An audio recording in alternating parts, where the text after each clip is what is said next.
Right guys, so here they are, look, the brand new iPhone 15 models. This is the natural titanium, which has got a lot of love.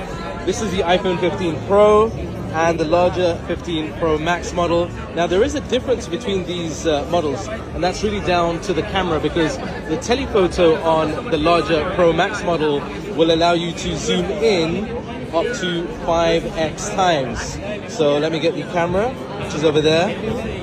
One-handed use.